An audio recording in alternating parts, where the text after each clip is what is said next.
This is the series where I show you the best Rocket League settings, and if these help you, give this video a thumbs up and comment down below what settings you want next. I'm going to be showing you the best Rocket League settings in this video. So starting off with gameplay, this is all of my gameplay settings. This doesn't matter too much, but if anything looks different, just give it a switch around as you may as well, and you might prefer it, who knows. But this is more for your client side rather than the actual gameplay. So now moving on to the camera settings. So field of view at 110, a lot of pros do have it 109, but 110 is the most well-rounded setting. Then distance at 270, this is you can really see the whole field around you, and you really can just see your opponents and teammates really well. So then height at 100 and angle at -3. Having height at 100 and -3 really makes your car and ball in line with each other. This makes it a lot easier to do flicks and dribbling like this. So I've always preferred that, and you get those really powerful flicks just like that. You can have it height 110 and angle -4, so you see even more of the field. But I really like that inline look with my car and ball. So I'm going to leave this at 100 and -3 as I love doing ground plays and flicks. Stiffness, I've actually put this at 0.45. A lot of pros use stiffness at 0.45, and I think this is the perfect middle ground between your car not moving too much when you're boosting, but also moving a bit. You don't want it too stiff and you don't want it too light, so this is a perfect middle ground between this. As with the stiffness, it kind of is a bit like your distance, so the lower down the stiffness, the more distance away from your car the camera is, and the higher up, the closer to your car it is, and it's more locked onto your car. So this is kind of the perfect distance in my opinion. So then swivel speed and transition speed don't matter too much, just keep them at 4.2 and 1.2, don't really matter. These last two don't matter either. If you do a lot of flip resets and air dribbles, just put inverted swivel on. I've always used this as I do freestyle mainly, and this helps a lot for my long air dribbles and multiple flip resets. It's kind of how the camera moves when your car's underneath the ball like that. So I mainly find it helpful for long air dribbles, and it also helps when you do those heady resets where you're always underneath the ball, just like this. That's how it helps you. So it doesn't really matter too much, but just give it a go, experiment with it if you like to do air dribbles and flip resets.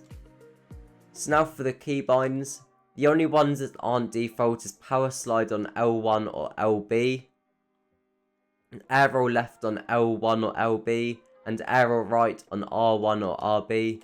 This makes it so I can do these types of dashes here, and I do these quite a bit in comp because they're really quick.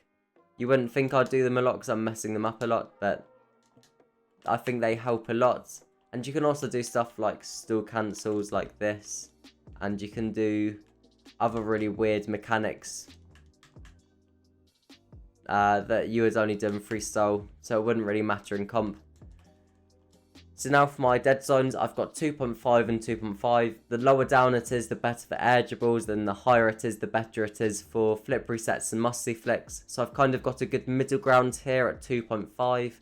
I personally have always had it around 2.5. But it doesn't really matter, I would keep the sensitivity the same.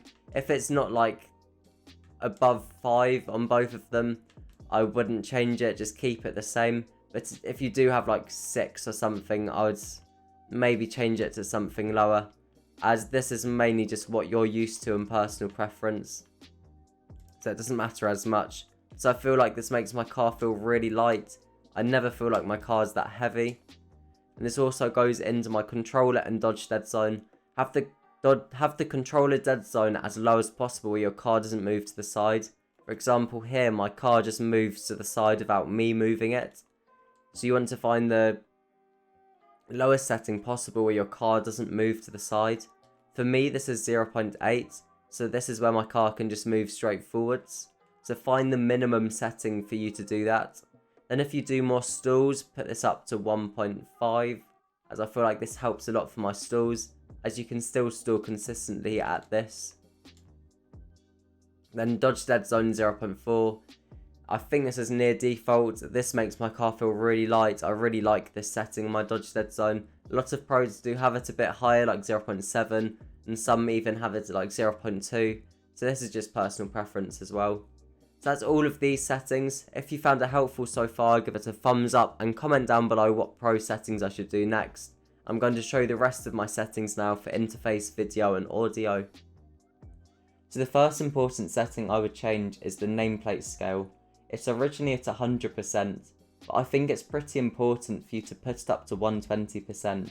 I actually got this off watching Rizzo's video, and he said that he puts it up to 120%, and I do feel like it actually makes a difference in comp. It makes you see your opponents easier. It's just all round better for comp in my opinion. So I would give it a go putting it up to 120%, as I feel like it actually does make a difference. Nameplate modes, default, match notifications, I think it has all when you start the game. So if you're new to the game, I would put this up on time updates only. It does make the screen a lot less cluttered, and it's just a lot better in my opinion for just playing in general. It makes the experience a lot better. And I think this is turned on originally. If you're new to the game, make sure to turn that off.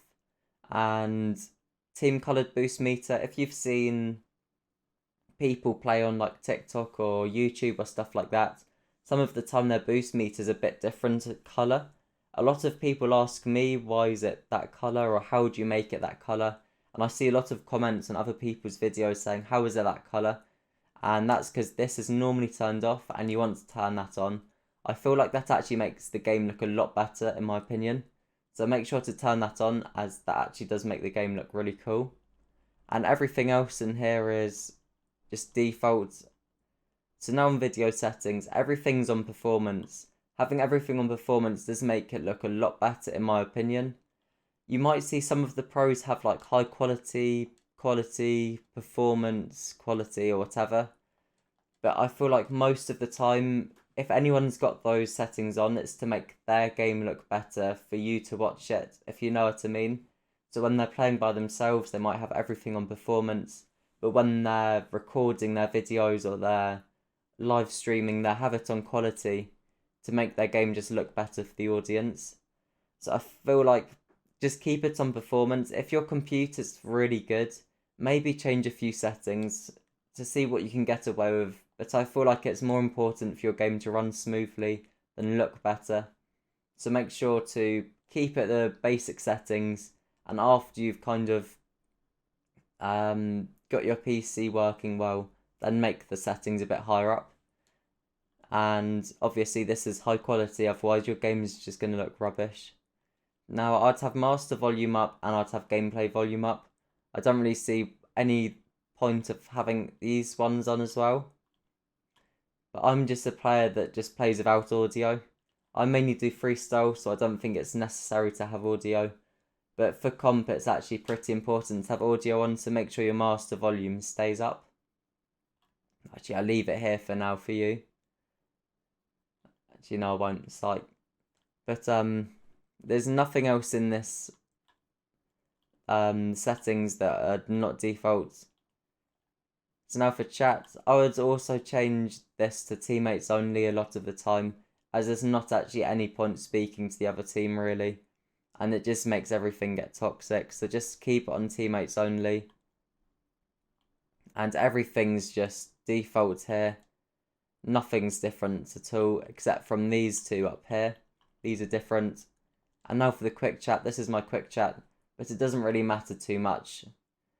Just do whatever you want. I never use quick chat, but this is my ones if you're wondering. And now I'm going to show you a few of my presets.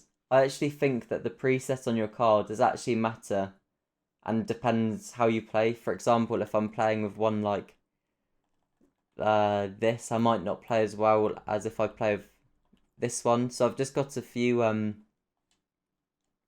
paint finishes for you to try. I always play better with metallic pearl or exo. I don't know why, but I just always play better with exo or metallic pearl. So I'd give it a go. And if you pick metallic pearl or exo, I'd always pick black as the secondary, and also pick quite a dark colour for the primary. I just always play a lot better like that. I don't know why. I don't know if it's placebo or what it is, but I would give it a go yourself. Then for the boost, I always use black standard. I always think black standard's the best just in general play. I mean, obviously, I feel like if you had one like this, you just wouldn't play as well. I don't know. I don't know if it's just me or whatever, but I would give it a go yourself and try it out. Then also for the trail, I always find myself playing better with just a normal classic black. Or you can use light speed black as well. That one looks pretty good. So I think just the more basic your car is, the better your play. I really do think that. So I'd just mess around with these different decals and stuff as well, and see what you best play with, and just give it a go. And that's everything for this video. So make sure to sub, as I'm trying to hit 10k subs, and it's going to help me a lot if you sub, as every sub matters. Hit the like button, as I'm trying to hit 40 likes in this video. And also YouTube recommended you one of these videos, so make sure you go and watch those videos.